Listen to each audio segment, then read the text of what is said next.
नमस्ते मित्रों, हम सुन रहे हैं वैशाख मास महात्म के चौथे अध्याय की कथा। नारद जी बोले, हे राजन, वैशाख मास में प्रातःकाल अरुण उदय यानी सूर्य उदय के समय समुद्र में जाने वाली नदियों में स्नान करें तो उसी क्षण 7 जन्मों के एकत्रित पाप से मुक्ति हो जाती है। जो मनुष्य उषा काल में सातों गंगा में स्नान करते हैं, इसमें संदेह नहीं कि वह करोड़ों जन्मों के एकत्रित पापों से मुक्त हो जाते हैं। जाह्नवी, वृद्धगंगा, कालिंदी, सरस्वती, कावेरी, नर्मदा और बैड़ी ये 7 गंगाएं कहलाती हैं। जो अपने खुद बनाए हुए तालाब में प्रातः वैशाख स्नान करते हैं, उन मनुष्यों के सभी पाप नष्ट हो जाते हैं और वैशाख मास में उत्तम पान का बीड़ा दान करना चाहिए। इसमें संदेह नहीं कि पान का दान देने वाला शरीर से किए गए समस्त पापों से छुटकारा पा जाता है और निश्चित ही यश, धैर्य तथा लक्ष्मी को प्राप्त करता है। और यदि कोई रोगी मनुष्य देता है, पान का बीड़ा दान करता है तो निरोगी हो जाता है, और यदि स्वस्थ व्यक्ति पान दान करता है तो उसे मोक्ष प्राप्त होती है। वैशाख मास में जो ताप दूर करने वाला मट्ठा दान करता है, वह निसंदेह इस पृथ्वी पर विद्वान एवं धनी हो जाता है। गर्मियों के दिनों में मट्ठा के समान और कोई दान नहीं है, इसलिए रास्ते से थके हुए ब्राह्मण को मट्ठा देना चाहिए। जंबीरी, नींबू से सुंदर रस से युक्त तथा स्वच्छ नमक मिला हुआ अरुचि को मिटाने वाला मट्ठा जो दान करना चाहिए, जो करता है वह मोक्ष को प्राप्त करता है। ताप की शांति के लिए वैशाख मास में जो दधिखंड दान करता है, उसके पुण्य फल का वर्णन हे राजन मैं नहीं कर सकता हूँ। भगवान विष्णु के अत्यंत प्रिय वैशाख मास में जो उत्तम उत्तम चावल दान करता है, वह पूर्ण आयु प्राप्त करता है और सभी यज्ञों का फल पाता है। जो गाय का घी, जौ, तेल स्वरूप है, ब्राह्मण को देता है, वह अश्वमेध यज्ञ का फल भोगता है। अंत में भगवान विष्णु लोक में आनंद पूर्वक रहता है। सूर्य के मेष राशि में जाने पर वैशाख मास में गुड़ के साथ जौ का भी दान करना चाहिए। दृढ़ अंग वाला निरोगी तथा स्वस्थ होते हैं। जो मनुष्य वैशाख मास में घर में ही स्नान करते हैं, वह चांडाल की योनि प्राप्त करते हैं। हे राजन, मेष राशिगत सूर्य में वैशाख मास में जो बाहर स्नान नहीं करता है, वह सैकड़ों बार कुत्ते की योनि पाता है।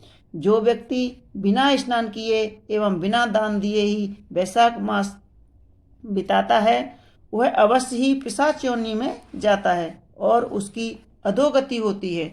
जो लोभवश वैशाख मास में न अन्न देता और न जल का ही दान देता है, तो इसमें कोई संदेह नहीं कि उसके पाप एवं दुख की कभी कमी नहीं होती है। जो भगवान विष्णु में मन लगाकर वैशाख मास में नदी में स्नान करता है, इसमें संदेह नहीं कि वह 3 जन्मों के एकत्रित पापों से मुक्त हो जाता है।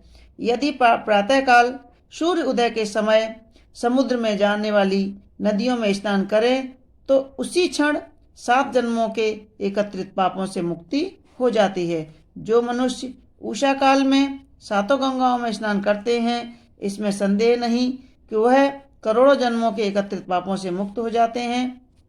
वैशाख मास आने पर जो मनुष्य बावलियों में प्रातः स्नान करते हैं, उनका वह स्नान महापापों के समुदाय को नष्ट करता है। घर के बाहर गाय के खुर के समान प्रमाण में भी गहरा जल हो तो वैशाख मास में उसमें सभी गंगा आदि नदियां रहती हैं, इसमें तनिक भी संदेह नहीं है।